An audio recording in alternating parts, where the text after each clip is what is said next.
Chapter 15, Student Engagement and a Student-Centered Approach. The role of the teacher has to change when we empower students to take more responsibility for their own learning. The move from teacher-centered to student-centered learning. The two key players in the medical school are the students and the teachers. There has been a significant shift in emphasis from the teacher to the student and from what is taught to what the student learns. In this move from teacher-centered to student-centered learning, the role of the teacher has changed from one of information provider to a facilitator of learning, from being a sage on the stage to a guide on the side. Carl Rogers, in his text Freedom to Learn, described the shift in power from the expert teacher to the student learner, driven by a need for change in the traditional environment where students become passive, apathetic, and bored. This concept of student-centered learning, as demonstrated in the FAIR principles described in Chapter 3, underpins much of what this book is about. A teacher-centered approach emphasizes prescribed learning experiences, courses, or programs designed for the class of students with a set range of formal activities. It can be likened to eating in a restaurant with a table d'hôte menu where the diners have to eat what the restaurateur chooses. The student-centered approach, in contrast, is more like an a la carte menu where the diners choose what they want to eat from a menu of options provided. Teacher-centered and student-centered learning differ with regard to the student's engagement with content, the teaching and learning methods, the responsibility for learning, assessment, and the balance of power. Reasons for the move. The move to student-centered learning has taken place for a number of reasons. Student-centered learning prepares the students to take responsibility for their continuing learning after completion of undergraduate and postgraduate studies. Figure 15.1. The teacher is a facilitator of learning rather than an information provider.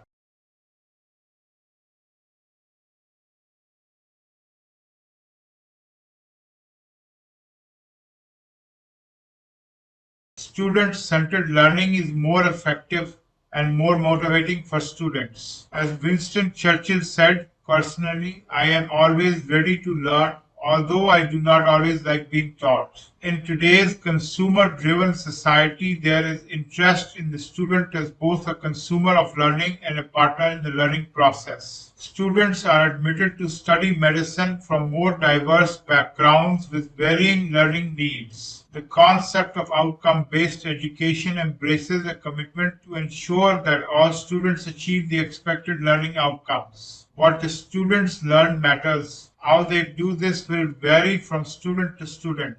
New learning technologies, as described in Section 4, are available which give students more control over their learning. Table 15.1. A comparison between student-centered and teacher-centered learning.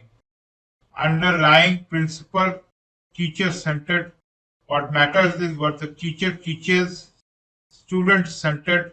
What matters is what the student learns. Responsibility for learning, teacher-centered. The teacher takes responsibility for teaching and assumes the student will learn, student-centered. The teacher provides the students with increasing responsibility for their own learning. Engagement with content, teacher-centered. Students acquire content as presented by teachers, student-centered. Students reflect on the content and make their own sense out of it. Relation of the teaching and learning methods to the student's achievement of the learning outcomes. Teacher-centered. The teacher does not relate the teaching to the student's achievement of the outcomes. Student-centered. The teacher uses a variety of methods and matches these to the student's achievement of the learning outcomes. Individualized learning. Teacher-centered. Students adapt to the curriculum. Student-centered. The curriculum adapts to the students. Balance of power. Decisions about the course, the approaches adopted, the policies, and the deadlines are decided by the teacher. Student-centered. The student is engaged with decisions about the curriculum.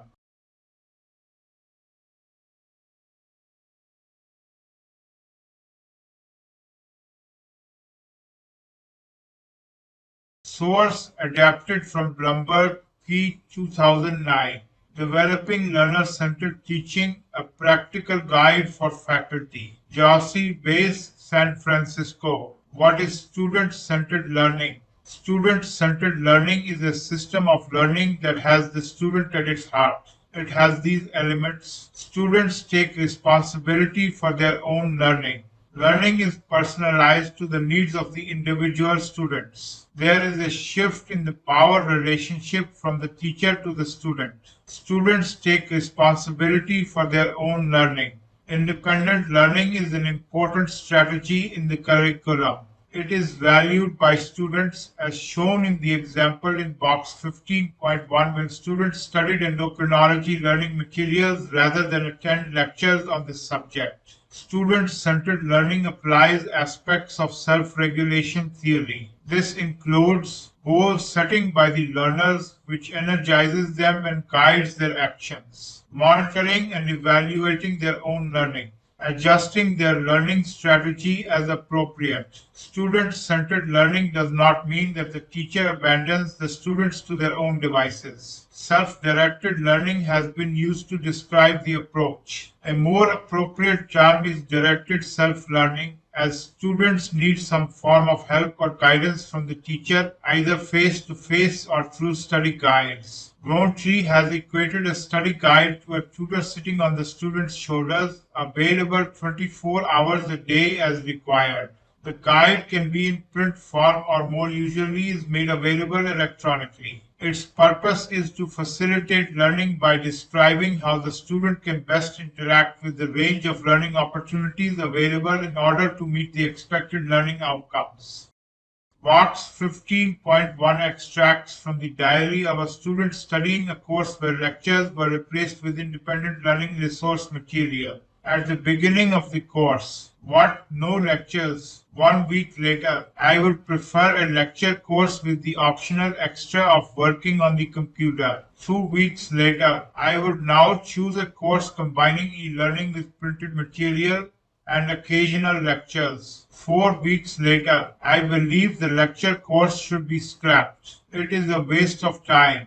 I learn better at my own rate on the computer. Now I have time to learn about endocrinology instead of just collecting a set of lecture notes.